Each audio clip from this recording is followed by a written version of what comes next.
que ce sont des accès préétablis au champ quantique qui conditionnent en fait notre rapport au monde et notre communication et notre dialogue interne. Ce que j'ai envie aussi de partager avec vous, c'est comment atteindre nos objectifs, comment réussir à réaliser ce qui nous touche dans la vie. Donc là, on parle typiquement de réussite. Alors je sais que c'est un sujet tabou en France, puisque quand on parle de réussite, contrairement aux États-Unis, on pense souvent à la réussite matérielle. Moi, ce que j'entends par réussite, en tout cas la mienne, c'est ce qui me touche fondamentalement, c'est finalement finir chacune de mes journées en me disant peut-être que j'ai réussi à aider au moins une personne dans ma journée à respirer différemment, à se sentir mieux dans sa peau et à avoir pris conscience de quelque chose qui la bloquait jusqu'à présent. Et surtout à travers ça, le sentiment d'avoir été... Si on raisonne de manière totalement quantique, la notion de réussite, c'est une notion qui est propre à ce monde et qui n'appartient pas du tout à la dynamique du champ. Pourquoi ? Parce que dans le champ, lui, ne fait pas de différence entre la réussite et l'échec. Ce sont des notions qui lui échappent totalement. Ce sont des notions qui sont bien binaires et qui nous sont propres dans ce monde, puisque à chaque fois qu'on est face à une situation, eh bien, on a autant de bénéfices que d'inconvénients au même niveau, et justement ce qui permet à cette situation d'exister. La matière est neutre, elle contient autant de charges positives que de charges négatives, et c'est la seule condition à son existence.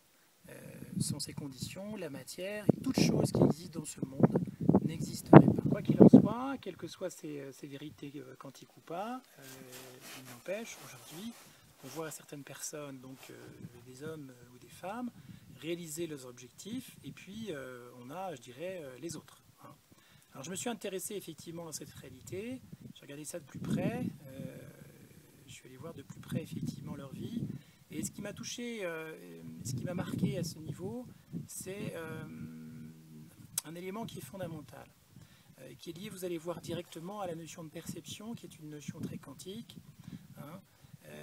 Ce qui fait vraiment leur particularité, c'est leur faculté à tirer parti, à tirer profit de chacune des situations, même si, a priori, comme ça, au premier abord, elles semblent plutôt chaotiques, elles semblent plutôt défavorables, elles semblent plutôt déprimantes ou désastreuses, vous trouverez les mots qui vous conviennent. Eh bien, dans ces situations-là, ces personnes arrivent à switcher, à inverser leur perception très très rapidement et à tirer parti et profit de la situation. C'est vraiment fondamentalement ce qui fait leur force. Donc on en revient à cette notion de perception qui est une notion typiquement quantique, qui est étroitement liée à nos croyances. On sait que dans cet univers quantique, eh bien, la réalité, au sens objectif du terme, n'existe pas.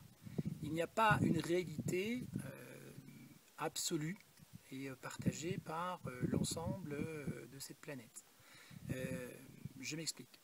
Si par exemple on imagine que dans ce magnifique parc naturel du TID, une Jeep débarque là dans quelques secondes et renverse une personne, et que vous avez 10 personnes qui assistent justement à cet accident, eh bien vous aurez 10 versions différentes de l'accident.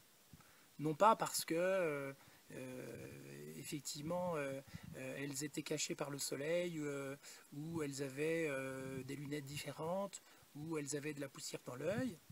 Alors peut-être, hein, c'est possible aussi, c'est vrai, mais au niveau quantique, c'est surtout parce que elles ont une histoire différente, elles ont des valeurs différentes, elles ont des croyances différentes, et à partir de là, forcément, le monde qu'elles voient n'est pas le même que celui du voisin. Pour illustrer justement cette force de ces grands hommes ou de ces grandes femmes que j'évoquais tout à l'heure, et de leur faculté à inverser leur perception par rapport à une situation qui semble effectivement défavorable, eh bien, j'ai en tête une anecdote qui vient encore des États-Unis à travers deux jeunes garçons qui sont dans l'eau qui sont dans la mer, au bord de l'eau, mais qui ont pris un petit peu de liberté et qui sont allés nager un peu plus loin. Et puis à un moment, une énorme vague les renverse. Ils passent dans la machine à laver, vous savez, dans le tambour. Et puis, tant bien que mal, sous le regard un peu effaré des spectateurs sur la plage, notamment de leurs parents, on peut imaginer paniquer, eh bien, ils arrivent quand même à refaire surface et à rejoindre le rivage, tant bien que mal. Donc les deux y arrivent quasiment en même temps. Le premier se lève et appelle spontanément sa mère en pleurant. Le second, lui, prend plus de temps pour se relever. Il se met tout droit, se retourne vers l'océan, puis le regarde comme vainqueur, en riant. Voilà. Vous voyez que face à une même situation, on peut avoir un regard totalement différent et on peut imaginer que le destin de ces deux garçons a pu être différent par la suite. Je ne saurais pas vous en dire plus. Je n'ai pas suivi leur histoire dans le détail. Mais on voit bien que face à une situation, on peut sublimer cette situation, on peut en faire quelque chose de typiquement et profondément positif pour nous, ou au contraire demeurer dans le statut de la victime et s'en remettre aux autres pour nous transformer et pour changer notre monde. La question que je partage souvent avec les personnes qui viennent à ma rencontre, que ce soit en séminaire, en conférence ou en consultation, c'est qu'avez-vous envie de faire de votre vie? Qu'avez-vous envie de réaliser dans votre vie?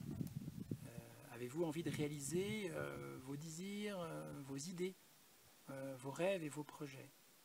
Ou avez-vous envie que vos idées soient réalisées par d'autres? Avez-vous envie de réaliser les idées d'autres? C'est des questions à vous poser aujourd'hui. Cette question, elle s'inscrit dans une réflexion plus globale qui est, par exemple, si je reprends cette ascension du mont Teidé, c'est pour moi, ce qui me permet d'aller là-haut, ce n'est pas le résultat en soi, c'est quelle est mon intention derrière ce résultat.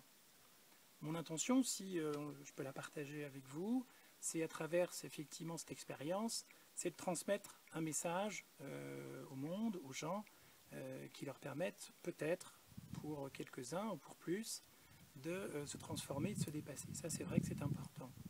Mais mon intention aussi, c'était, parce que j'ai une intention qui est très personnelle et qui me correspond, c'était... si symboliquement je mets tous mes rêves, mes désirs, mes projets au sommet de cette ascension, eh bien, je ne sais pas si vous le vivez comme ça, mais à mon niveau, eh bien, ça me permet de me dépasser. Parce que si c'est ce qui me touche fondamentalement, eh bien, c'est ce qui va me donner l'impulsion, mon moteur, cette énergie qui me mènera jusqu'au bout de mon pari et de mon défi. Donc l'intention est toujours plus importante que le résultat en lui-même. C'est le résultat qui porte cette intention. Quelle est votre intention derrière tous les résultats et les objectifs que vous êtes fixés? Et c'est la question première à vous poser.